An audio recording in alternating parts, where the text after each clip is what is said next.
All right, welcome everyone. I have a very interesting guest with me today, continuing conversations with very interesting, influential authors of books. In the past, we've had different books and authors talking about their books. This time round, we have someone yet very, very interesting to me. And without further ado, I'm just going to flip a first question it's a rude question to ask, but hey, what's there rude to be? Just simply, who are you? Yeah, thank you, Jason. I'm Monica Bourgeau, and I'm the author of a new book called The Change Code, A Practical Guide to Making a Difference in a Polarized World. But a little bit about me, my background, I've actually spent more than 2 decades in the healthcare industry in the US, working on healthcare transformation in a wide range of roles. I've also had spiritual practice for more than 2 decades, so a lot of kind of exploration in that space, if you will. And then I've also done a fair amount of business consulting and coaching with entrepreneurs because I love that startup kind of transformational energy and working with people who are looking to lead change. It's just a really exciting area for me. So, I find it quite fascinating that there seems to be quite a number of management people who have gone from consulting and management into a lot more spiritual consulting management combination and business and these kind of things. Like how was your, like, talk to me a little bit about how did this happen? Like, what the kind of spirituality aspect, was it always there, but you kind of like suppressed it in some sense? Because for me, that was a bit like that. Or like, how did all this kind of blend together for you? Yeah, great question. So in some respects, I think it was always there, but I think, you don't recognize it necessarily. And I took the route of, going to college and coming out and getting a corporate job. I had a young daughter at that time. I had a daughter fairly early. And so was really just looking to pay the bills. And I saw, these corporate executives, and I thought if I could just get there, my life will be okay. So I really focused on climbing the corporate ladder and really put all of my energy into it. And then by the time I was in my early to mid 30s, I had reached that level, and I got there and I thought, what am I doing? This is awful and it's miserable. And I'll never forget a conversation, actually, because I was working in healthcare transformation. And I went to one of my bosses with this great idea that we were going to have this program that would help screen people for a certain illness. And I just remember that moment. It was just a crushing moment where he said, Monica, it would cost more to do these screenings than it does to treat the people with that illness. So basically, it's never going to happen. And at that moment, I knew, I'm in the wrong place and I'm doing the wrong thing. And I really didn't know, where I was supposed to be. So kind of set out on that path to discover, what I was really supposed to do and really align more with, what I felt was my purpose. So how did you then come about with writing a book? Tell us a little bit about the book that you wrote and how did that come about? Because like I'm in the process of writing a book myself, and it's kind of been like bubbling under within me for a decade. I still haven't written it. I'm at the moment writing it, and it's quite a task. But like, so what drove you to write the book? And what, like how did that come about? Sure. Well, I think part of this path of self-discovery and aligning with my purpose was writing. And I started blogging back in 2011. And in 2014, I created this blog post that got featured on Huffington Post, and it was called 7 Ways to Change the World. And I started getting emails from people all over the world, and my article was used in quite a few classes. and people were really being inspired to take some kind of action to make the world a better place. And so I knew that there was a lot of power in a really simple but optimistic message. And so back in 2016, with all of kind of the transitions here in the United States with our political system and the polarization I started seeing, I felt really frustrated. And I actually got to a point where I was actually pretty depressed about the state of the world. And I felt really powerless and just felt like I needed to do something more. So I left a corporate position that I was in at the time and decided that I was going to do something more, but I wasn't exactly sure what. So last year, at the end of 2018, I decided, that article is really kind of a sign. I'd gotten another email, here 4 years later, and I thought, I need to write a book along this line. And so I started down that path. And I really feel like when you have kind of a clear vision and you step into something bigger that's really scary, that the universe starts to open doors for you. Mm-hmm. And that's totally what happened with me. In fact, it was this kind of magical, really co-creative journey that I set out on. And almost immediately after making the decision to write the book, I discovered the theory of Claire W. Graves' work. It's also called spiral dynamics, which blew my mind, changed the entire way I looked at the world. And it was obvious why I learned about it. It's like, oh, well, this needs to be the underlying framework for the book. So that was kind of the start of the journey of the book, just over a year ago. Wow. Because I came across you on Twitter. I think you sort of favorited one of the tweets that I posted, and I just followed through to your profile, and I sort of just looked at what you've done, and I was like, immediately, I have to speak to you. That's it. Like, it's just like immediately obvious to me. So this is, to me, what I've realized over the years is that often the time now I meet incredible people through the internet like this, but then the conversations we end up having are so profound often that I'm like, why didn't we record this? Why hasn't this been aired? Because we should not be keeping this a secret. This is for everyone. It's a bit like Tim Berners-Lee's, statement about the internet. This is for everyone. And so, just a sort of side question here in terms of what is the kind of core synopsis of the book, which is called The Change Code, which is quite a, there's a sort of element of mysticism to it, mystery, but also, there's like the change management kind of undertone and so on. Tell us, what is this kind of the core synopsis of the book? Yeah. So when I started writing the book, I really reflected about, what is our core problem in the world right now, and why aren't we taking steps to make things better in kind of a global, cohesive fashion?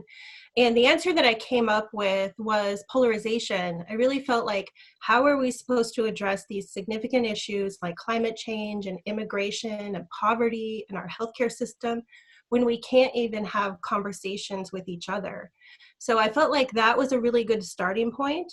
And so the book kind of opens with that. It talks about what are the causes of polarization and what can we do about polarization. And then it ends with some really practical tools that people can use to begin to take action in their own communities.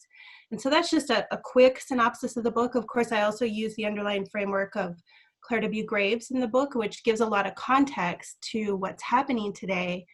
And I also feel like it gives us a lot of optimism for the future and for what is possible. I mean, that's what it provided for me. And I knew I had to share it once I learned that.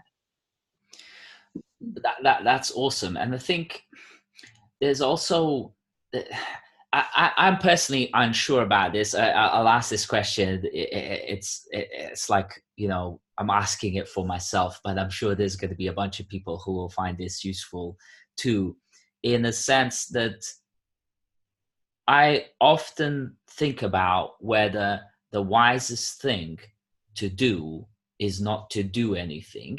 Yeah. Because let's say, if nobody did anything, then the planet would be natural. Okay, let's say. But then I'm thinking, well, lots of people are doing things, right? And are effectively ruining the planet. We know this. So doing nothing is not an option. Therefore, making some sort of impact and change is the only way forward. But then there's like Indian gurus who'll say, the problem is that you lot all want to change the world and so on. It's like, well, what are we supposed to do, right? So like, how do you reconcile this idea of changing versus doing nothing? Like, tell me. Advise me, please. That's a great question. And I think it comes down to almost a balance of working on our inner selves and creating the person that we are supposed to be here on the planet. You know, we all have individual purposes and things that we're meant to be doing on the planet. And so I think that kind of goes along with maybe not doing anything globally, but really working at home and working on ourselves. And that's a starting point, and that's critically important, because if we're out there trying to change the world and we're bouncing off the walls and all over the place, you know, that's not really creating positive change. And so I talk about that in the book, that we really need to work on getting ourselves grounded, aligning with our purpose, living our values as individuals before we can really start to make a difference in the world. But I do believe every choice that we make is either contributing to the problem or it's contributing to the solution. And so I think it's just something that we need to be aware of. And not everyone is meant to, you know, be Mother Teresa and go serve the poor or start a nonprofit. You know, not everyone's purpose is to do that. And that's totally fine. You know, your purpose might be to be a really great parent and raise amazing children and be a great neighborhood and community builder and be kind and, you know, connect with others in your community. And that's totally fine. In fact, we need everyone to do that. But I think we also need to be aware of what's happening globally and begin to create some understanding about what's happening and what we need to do as a whole, so that we can begin to turn the tide on some of these really potentially catastrophic things that are happening in the world. So how did you intend the Change Code book to be used in the practical, you know, world, in the real world? Is it a book that is intended to be read as a sort of contemplative material, or is it something that you are looking to have the readers of the book apply in the real world? And if so, how? Yeah, I think it's a little bit of both. So I really wrote it for people who were maybe having some of the same feelings that I was having, you know, feeling a little bit overwhelmed and feeling powerless about what's happening in the world. And when we come from that place, that's a place of fear and insecurity. It's not coming from a place of power. And it's really hard to even move forward in our own lives, let alone make a difference when we're coming from that place. So foremost, the book was really to help people find some comfort that what we're going through right now is actually part of a normal development cycle that we go through as humans and societies, you know, based on the research of Claire W. Graves, which was incredibly reassuring to me that, Yeah. okay, this is not just chaos, even though it feels like it to me personally, Yeah. that this is part of our path and that we have to go through this kind of instability phase to get to the next paradigm, basically, that's underway right now in society. And so one, I wanted to provide a lot of comfort to people. And then I wanted to provide this knowledge of this theory because it helped me understand what's happening today. And then lastly, I wanted to provide some real tools that people could take and use themselves, even if it's a small commitment of just being kind to others, or maybe it will inspire some people to start a nonprofit or to, you know, go work with the fires in Australia that are happening right now. I mean, anywhere along that line, I think that there's something that we can each do as individuals. And so how has, since writing the book, for example, has it impacted the work that you are doing in the kind of business consulting realm and in your sort of professional sphere? I mean, it must have, right? But I'm more interested, like, how has it done so? Yeah, great question. So I've spent more than 2 decades trying to improve the American healthcare system. And a lot of times it felt like I was really just banging my head against the wall. Like it just was overwhelming and it felt like things are never going to change. And it's just broken beyond repair to the point that I actually left healthcare a few times. I went and started a real estate brokerage. I've went and done other things a couple of times along the path because of this frustration. But once I understood the change code and this underlying pattern, it really helped me to see what's happening with our systems, including the healthcare system, that the pieces of our systems that are no longer working are starting to fall away. And that actually needs to happen in order for us to grow something new that's going to work for this next level of development of humanity. So that was helpful for me to understand, and it also helps me see what the next steps are. So I feel like it's a huge like competitive advantage in working in business development and strategy and those areas that I work in, because we know the steps of change, and so we know what's coming next, so we can really help prepare the systems to help us get there. And so how do you, like, in a perfect world scenario, because I've seen some of the books and I've seen a lot of books that are written like 10 tips for CEOs, right? Or like even like Jordan Peters is like 12 rules for life, right? And it's like a pet a cat, and it's like gosh, like I would like God, like it's like the reality of the situation out there is just so much more complicated than that. Uh, but okay, let's say, there's like those books that are like super simple. Like I've even gone as far as like registering a trademark called Super Simple Stories, like 3-word statements that just kind of usher in a truth.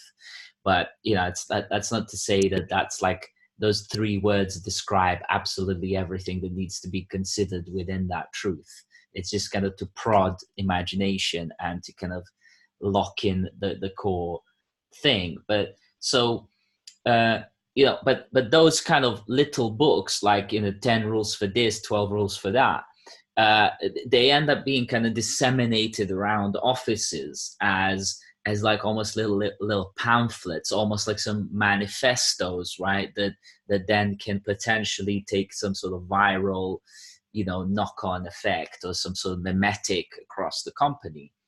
To the point where I've seen, some companies kind of go like, a CEO reads this like 10 tips for a great CEO, a cultural thing, right?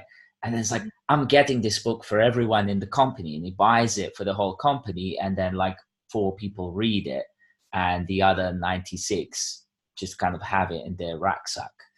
Yeah. But like, so how did you intend this book to kind of be used in the kind of like life cycle of the book, so to speak? Yeah, great question. And I've totally been there having those books distributed to me. So I absolutely know what that feels like. But my intention with this book was really to provide tools and information and a framework for individuals who are leaders, visionaries, and change agents. So, I knew writing this book that it might not be for everyone, but for that group of people, and the right people, they really get the message and they really see the potential right away. In fact, I've had several people come back to me and be like, oh my gosh, I can use this in my work tomorrow. Everything from how you frame your message to understanding your employees and your coworkers and your place in the business world, and then in a bigger scheme, your place in the world. So I feel like it has a lot of practical applications for this theory, which is exciting. And one of the things about Claire W. Graves's work is that it was also called the theory of everything, which he would have hated because he was a perfectionist and pretty humble. But it's been called that because it is such a universal pattern that can be applied to so many situations that the possibilities are just amazing to me. So it's interesting about Claire Graves's work.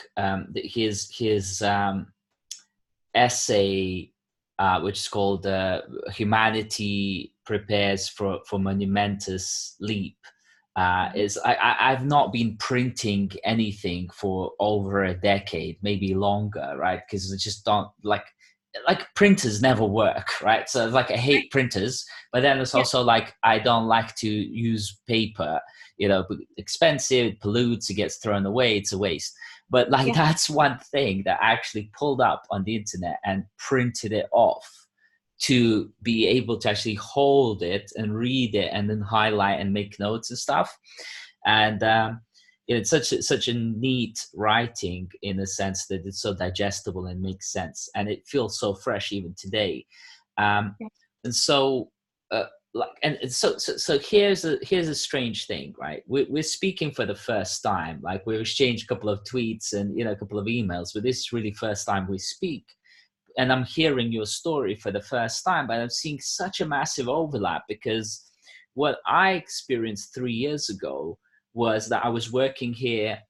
I worked with a bunch of government departments. Here they have a DWP, Department of Work and Pensions, which is issuing out social benefits and things like that. And then they also have Ministry of Justice, okay?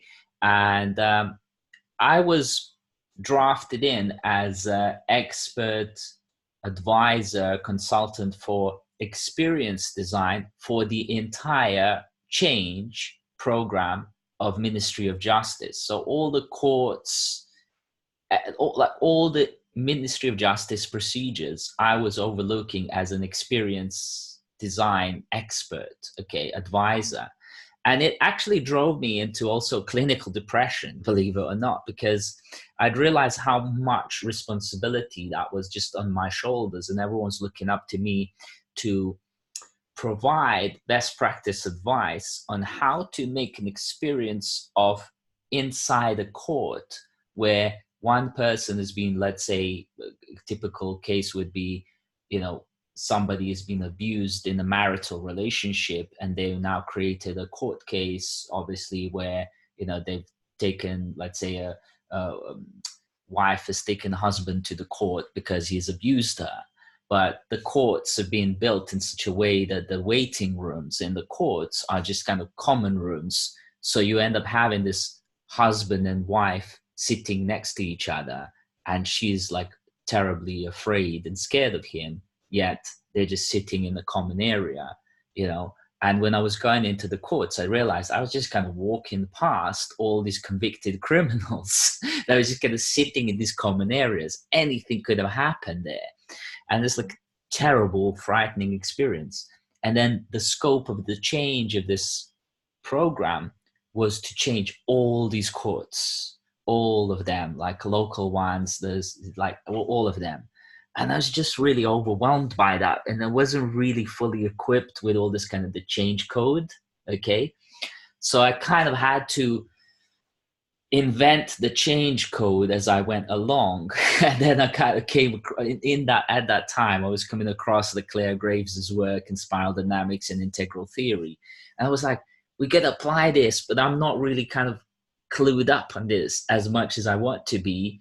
And we need to apply it. And everyone was like, this guy's crazy. Like, what is he talking about? And I'm like, no. We can't be like reinventing the wheel that's been like actually really well documented 30, 40, 50 years ago.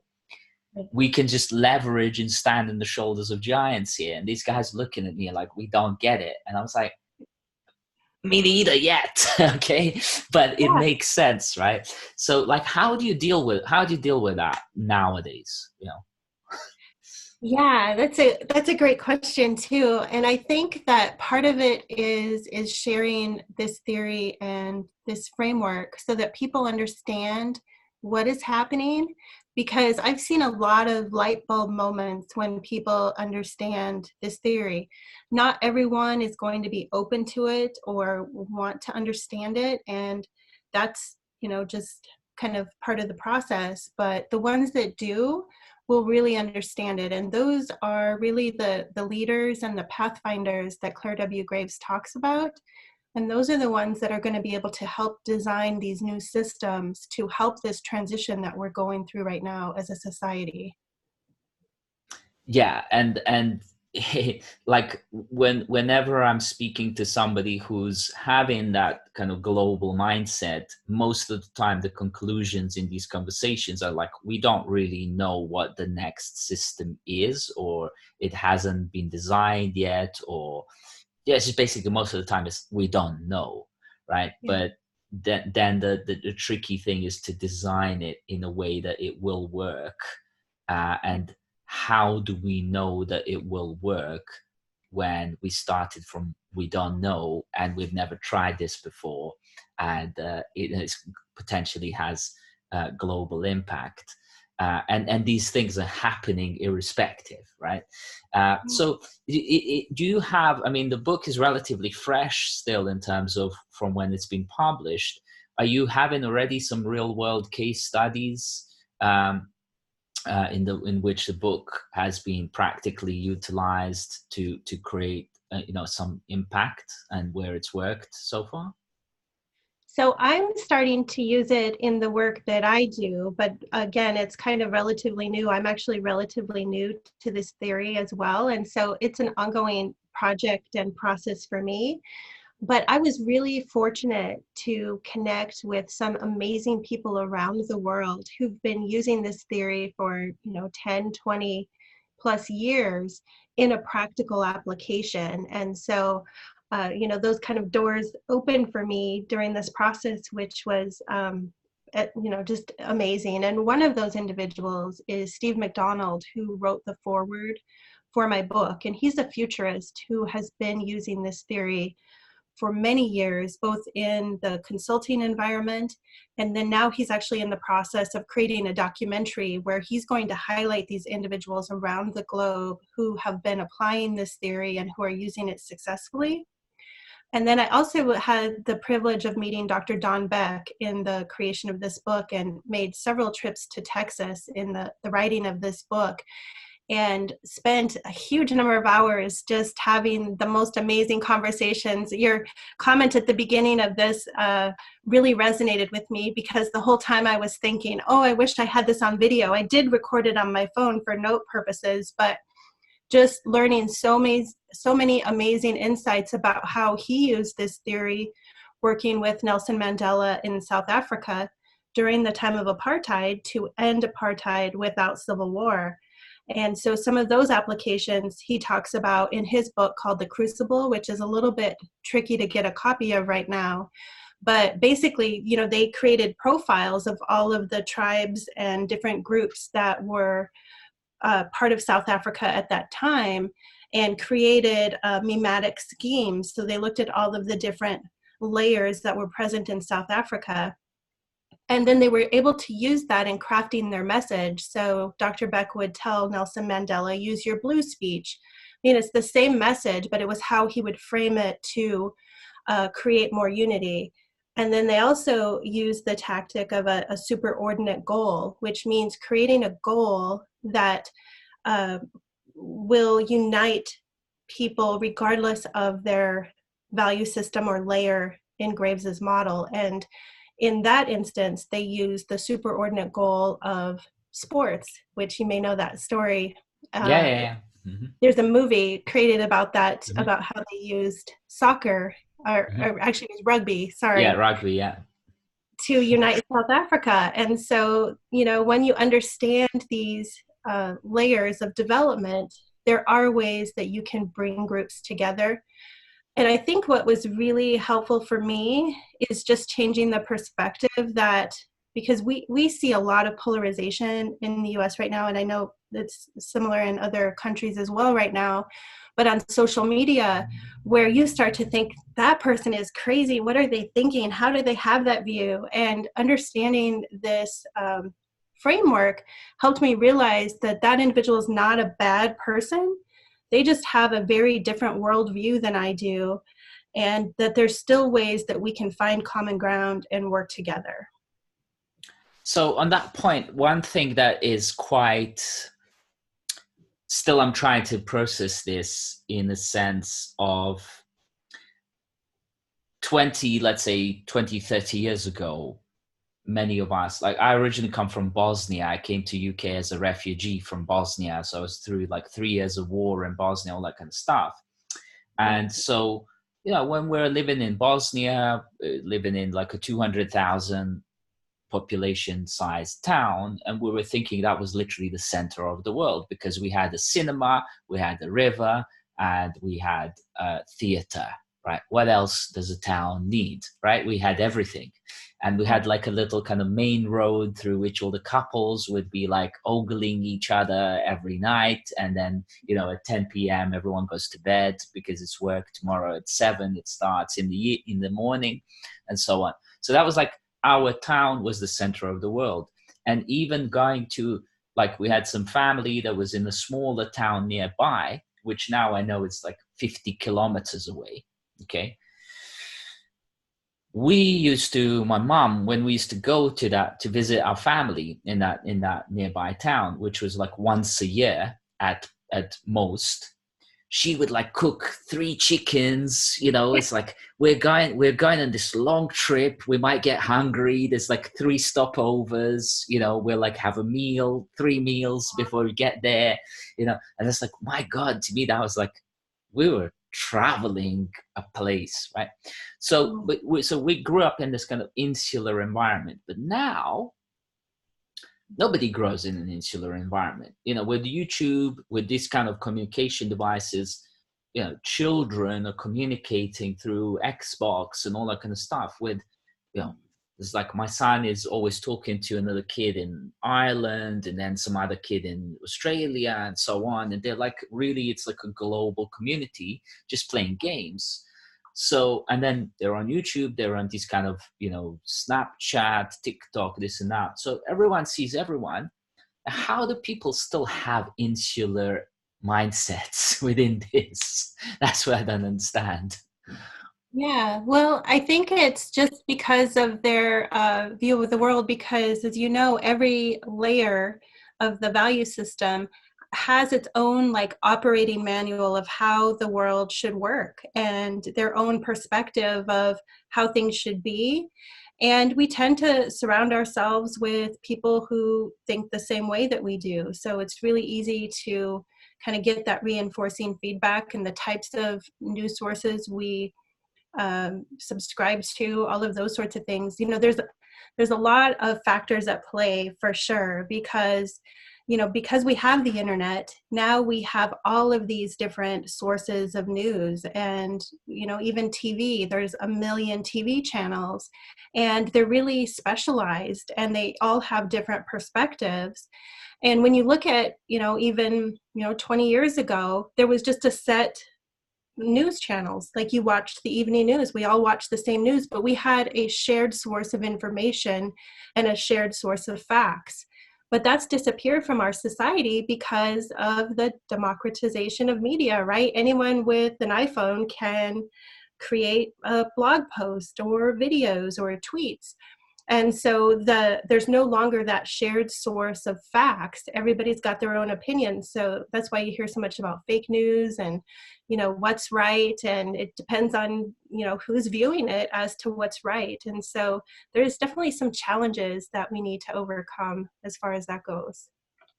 Yeah. And so, like, so many people seem to be stuck in some sort of ideology. And one of the things that I discovered, you know, 3-4 years ago was integral theory, which also then builds on top of, you know, spiral dynamics and so on. And it's really understanding that everyone's right, but some are more right than others, as you sort of like expand your perspectives and integrate different perspectives. And what is key here, I think, is that the willingness to change, right? Because so many people are find themselves in that comfortable, cushy position for whatever reason, and they want to maintain that status quo. But that maintenance of status quo usually leads towards degradation, because if you're not progressing, you're regressing effectively. And so what would be, and this is kind of like an open ideation thing, how do you see like change being proliferated more in a kind of systemic way as a kind of standard thing? Because this kind of bounded around as a, you know, change is the only constant in the universe, right?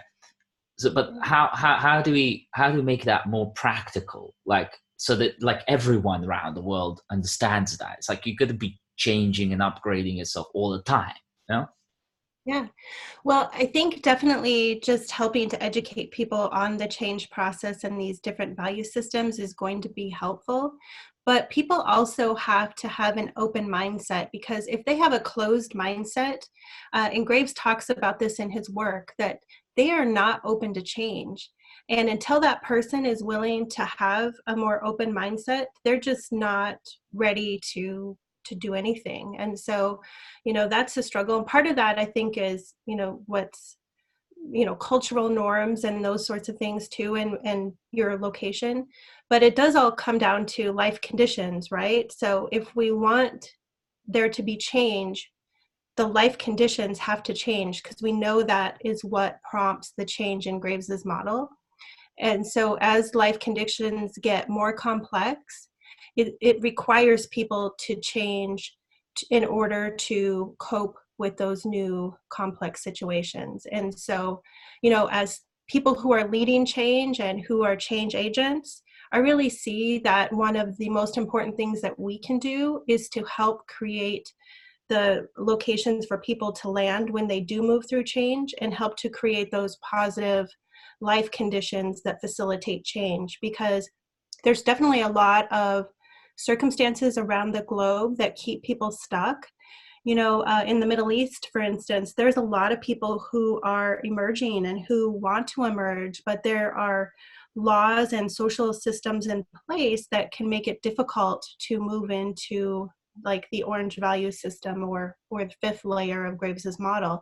And so when there are those kind of societal barriers to change, that makes it difficult as well. And so looking at ways to improve those conditions.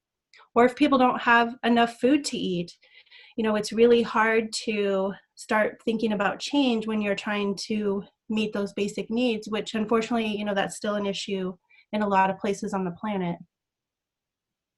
Yeah, and so is your feeling at the moment that the world, and so I sometimes ask this of people, and it feels like an appropriate question to you as well.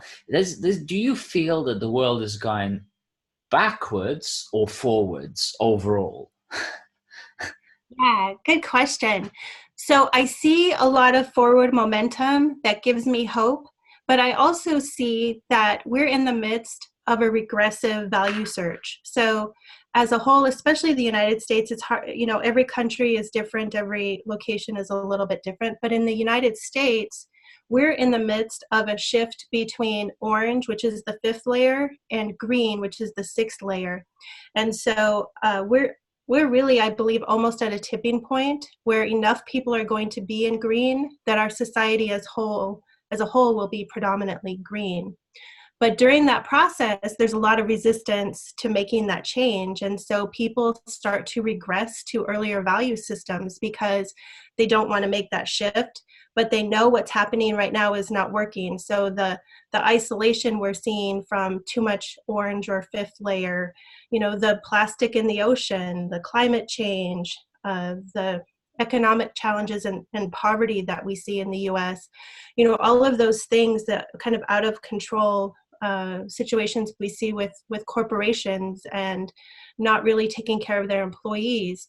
Those are all examples of that fifth layer or orange layer not really working for a lot of people. And so they're trying to look for ways to make it work again. And so they go to this regressive value search. And so just looking at other solutions, and that's actually going to serve as an impetus.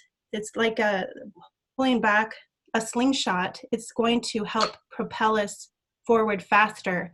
And that's why sometimes you see really rapid change. So I worked with a professor a couple years ago on a documentary, just promoting a documentary. And he lived in South Africa during the time of apartheid. And one of the things he said that gives him hope is that the change happened very quickly. And it was one of those things where you thought apartheid is never going to end. We're never going to, get through this. And then the change happened very quickly. And I predict that's what's going to happen for society as well, is that we're in this regressive value search and we're creating even more tension, which feels chaotic a lot of times, but it's going to be what propels us into that next layer. And so we'll regain our new stable. And I talk a little bit about this in the book. I have a chapter on the stages of change. And so when you look at those, you can really see it happening in society and in organizations as well. But it's interesting to watch, even though it's difficult. Yeah, and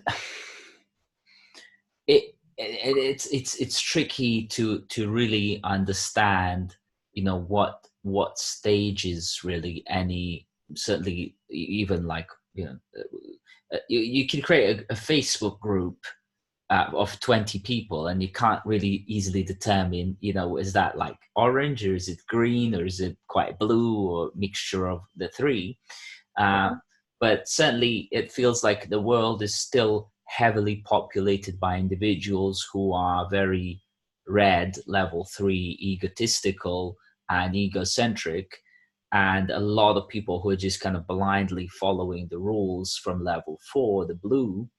And there has been, like, for example, in UK, one of the things that, and I've experienced this, for example, because sometimes coaching people through a program, we have a program called Fresh Mind that helps people clear up various kind of outdated psychosocial programming that's kind of pulling them back into those regressive stages. So that once they clear that out, they can actually then really make the change and progress forward into orange, green, and yellow and beyond. And so, because they've already had kind of glimpses of yellow, right, and integral. But a strange thing happens here because, for example, in UK, even though it's still described as a Christian country, you look around, any church is just like completely empty. Like nobody goes to church. And if people go to church, they really go to church only because that's the only way they can get their children into schools. Because right. Schools are still like Church of England, Catholic, la la la. So they're going to church just to get the children into good schools. Otherwise, if that wasn't tied up like that, they would not be going to church whatsoever. And so then if I'm coaching people through a Fresh Mind program, I find that often that, they're like not being brought up in any sort of religion, but I just kind of chuck in certain like best practices from Christianity. And they'll be like, wow, that's really cool. That's really cool, And I'm like, that it is cool, right? But like these people are never really even being exposed to it, like that's why actually the sort of 12 rules of life works, because Jordan Peterson kind of cleverly just kind of reworded a bunch of Christianity into what seems like, just clean your room and blah blah blah. And so it's like kind of pulled a clever hack there in a sense. But how do you see, because one of the things that concerns me somewhat is that the slingshot effect that you described is perhaps possible when we're making shift from purple to red to blue, maybe. But because blue tends to cement itself at the government level, at the nation level, and even like potentially more broader and like religious level, when the kind of religious and the government kind of band-aids, right, and those kind of like foundations are kind of crumbled and wavered, it's hard to make that slingshot because you need that foundation on blue to build healthy orange and green. So and having worked in the government sector, I see like the British government is going through a lot of change, and that's really good. But they're not doing it because they know it's good. They're doing it because they have to. So going back to this thing of, Ministry of Justice change program, they said we have to make this change because if we continue like this, Ministry of Justice is unsustainable monetarily, right? So we won't have any justice system if we continue like this. Okay, right. It's like quite shocking where you're like, whoa, this is Britain, that's kind of written majority of the laws of the postmodern world, right? Where the justice system's crumbling down, it's monetarily unsustainable. So talk to me I know it's a complicated thing, but how do you see the role of government change enabling further change of basically people that are living within each government? Yeah, absolutely. I think regardless of which layer we are in, we need a healthy blue system and a healthy blue structure. And I totally relate with what you're saying about how people really don't go to church anymore. In fact, I did a lot of research on this, and as I was writing the book, we have a little bit more Christianity in the US and people going to various churches. In fact, when I was researching, they were referring to Europe as post-Christian Europe because so many people have moved away from the church. And that can be explained by Graves's theory as well. It's that movement from blue to orange, or from 4 to 5 if you use the numbers versus the colors. So in moving to orange, one of the parts of that process is you want to throw out things from the previous layer. And so unfortunately, a lot of that is religion and that structure. But we know that there's a lot of value to that. So in the book, I actually referenced the work of Rupert Sheldrake, and he wrote a book called The Science of Spirituality. And it's a fascinating story because he is very into science and for a lot of his life was an atheist. But he realized that humans need a lot of those aspects of religion in order to be healthy and happy. The connection, coming together and singing as part of a community, the whole community aspect, believing in something higher than oneself, those are all things that are necessary really for most people to feel well balanced. And we've lost a lot of that in our society. And we see that in the United States as well. We've lost a lot of those core elements. What I see happening is a new expression of those types of rituals and community and spirituality and religion. It's going to look different, I believe, but I believe it's going to emerge in new forms because we still need that aspect as humans. Sure. And it's going to be fascinating to see how that unfolds and develops. And so what are your then aspirations for next decade now that we've started this 2020? That people are talking about, it's not just another year, it's another decade. What would you love to see in next 10 years? Yeah. So I would love to see more people that are visionaries and leaders step into kind of new leadership roles, even though it feels challenging and stressful and can be uncomfortable at times. I would like to see more people who are really driven to make the world a better place step into those roles to help this transition between these different layers and paradigms so that we have a softer place to land. And then for me personally, it's, finding ways to apply all of this research to make the biggest positive impact that I can, while also kind of going back to the self and, balancing my own life and staying grounded and doing my own self-care so that I can contribute to my family and my community as an individual and not just be, not trying to change the world, but to actually live a good life. Yeah, that's and it's really on all of us to play a part in that change, as you opened up in this conversation, that we can all make the change happen, however small it is, it multiplies and it has that domino effect, in a sense, in a positive sense, and it all adds up in a kind of fractal universe fashion.